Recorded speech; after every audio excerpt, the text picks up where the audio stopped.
nani? Nini?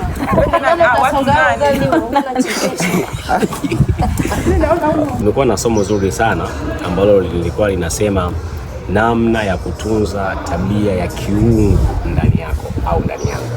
Yes. Leo nimeweza kujifunza kwa habari ya tabia ya kiungu. Lakini pia tabia inatunzwa, lakini pia tabia inakufa.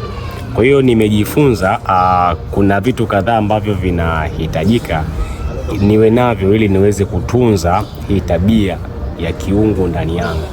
Say brother, kuna kitu ambacho mchungaji amefundisha, kitu kikubwa ambacho kitakusaidia kuweza kutunza tabia ya kiungu. Ameongelea kwa habari ya kulinda moyo. Unaona? Tukasoma kitabu kile cha Mithali 23, anazungumza kwa habari ya linda sana moyo kuliko yote walindayo, maana huko ndiko zitokako chemchem za uzima. Lakini pia mchungaji akatufundisha akatuambia inabidi tukatae vitu vyote ambavyo vinaweza vikaleta uovu ndani yetu.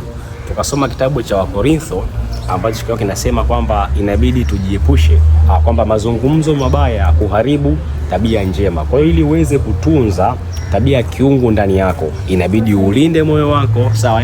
Lakini pia inabidi ujiepushe na mazungumzo maovu, marafiki ambao unajua kabisa rafiki yangu akija kuniongelesha hapa nitafanya dhambi, nitamkosea Mungu. Kwa hiyo kaa mbali na hao watu. Washikaji wote wawe ni wana ambao unajua kabisa watasababisha ile tabia ya kiungu ndani yako ikapotea. So kaa mbali kabisa na hao watu ili tabia ya kiungu iweze kuonekana, mtumishi. Yes, amina. Mungu akubariki sana mtumishi wa Mungu. Ndugu naye unanisikiliza au unanitazama, nadhani umeona au umesikiliza neno ambalo leo watumishi wa Mungu wamekwenda kujifunza katika kanisa la TAGMRC Kisukuru Segerea.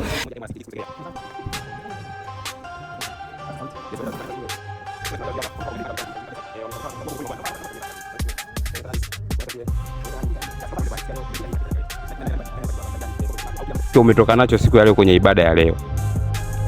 Tuanze na dada.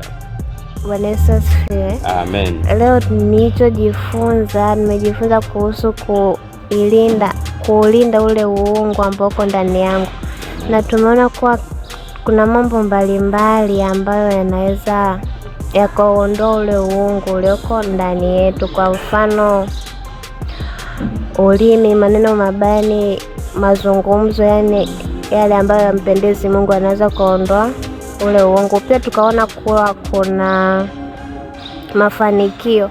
Kuna watu wanafanikiwa lakini yale mafanikio yanamfanya atoke, yani aache kumwabudu Mungu. Pia tukaona kuna ufukara ama umaskini. Mtu akiwa na umaskini anaona ana base sana kwenye kutafuta mali ambavyo inamtoa uweponi mwa Mungu. Amen. Mungu akubariki sana dada. Asante kwa maelezo mazuri. Dada, hapa umejifunza nini? Kwa siku leo nimejifunza jinsi ya kutunza uungu wa Mungu katika tabia zetu. Amen. Ambapo tumeona tabia kwanza ni kitu ambacho huzaliwa, ni kitu ambacho kinakuwa, kinajengwa. Lakini pia tabia ni kitu ambacho kinaweza kikafa. Lakini pia tabia ni kitu ambacho kinaweza kikatunzwa. Tukaona kwamba tabia yenyewe ni kitu ambacho huwa kina maadui, ambapo hata tukisema tabia hata kama iwe mbaya lazima itakuwa na maadui. Tuseme kuna watu wanaopinga tabia mbaya, lakini tabia hata kama iwe nzuri pia bado itakuwa na maadui, kwa sababu kuna watu wenye tabia nzuri lakini bado wanakuwa wanawindwa sana. Actually kwenye ulimwengu wa leo watu wenye tabia nzuri wanawindwa sana. Tuseme unakuta mtu pamoja tabia yake nzuri, lakini bado kuna watu watatafuta maneno tu ya kurusha. Lakini pia tumeona namna tofauti zinazoweza kuaffect tabia za watu. Tumeona umaskini, tumeona hata mafanikio pia. Watu wanaweza kufanikiwa lakini katika mafanikio yao wakamsahau Mungu aliyowafanikisha.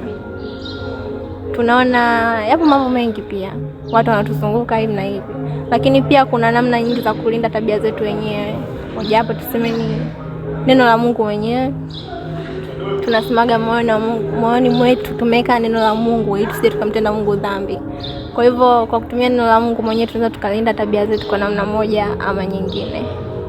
Amen. Mungu awabariki sana jamani. Karibuni kanisani kwetu TAG MRC Kisukuru Segerea kwa mchungaji Reverend Ibrahim Mwashambwa. Tunawapenda. Amen. Na wewe nimeona watu wanawakaribisha sana vizuri. Naomba na huyu tena. Karibuni sana katika kanisa letu la TAG MRC liko hapa Kisukuru Segerea kwa mchungaji Ibrahim Mwashambwa. Tunawapenda sana sana. Karibuni katika ibada zetu jamani. Kuna upako mwingi. Amen.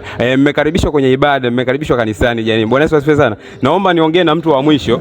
Hapa naomba nikae chini jamani. Naenda kukaa na mtu mzito sana.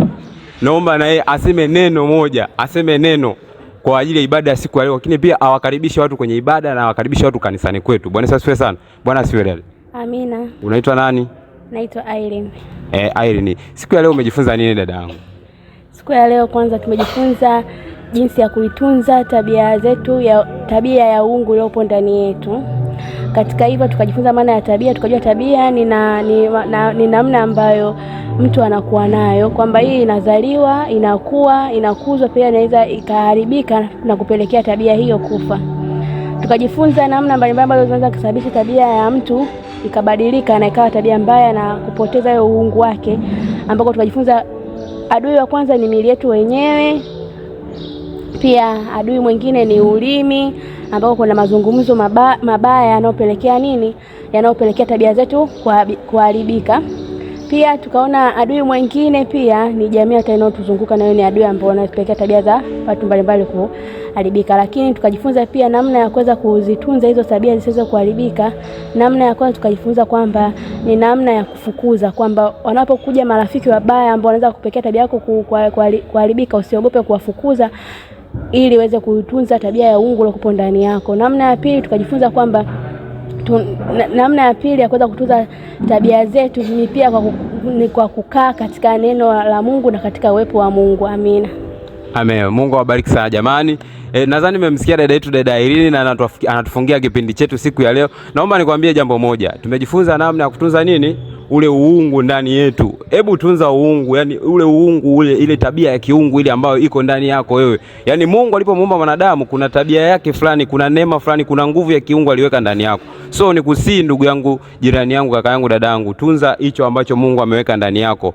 Utakuwa mtu mmoja bora sana, utakuwa mtu mmoja imara sana. Lakini pia umekaribishwa kanisani. Naomba nikukaribishe kanisani TAG Kisukuru Segerea MRC. Ukiingia YouTube pale una search pale MRC Kisukuru Segerea, MRC Kisukuru Segerea. Hebu subscribe pale, weka like yako, tupia comment pale kwa ajili ya utukufu wa Bwana. Nikukaribishe sana kwenye vipindi na ibada ambapo vinaendelea hapa kanisani. Jumapili kuanzia saa moja asubuhi mapema kabisa ibada inaanza kwa maombi ya moto, maombi ya nguvu kabisa.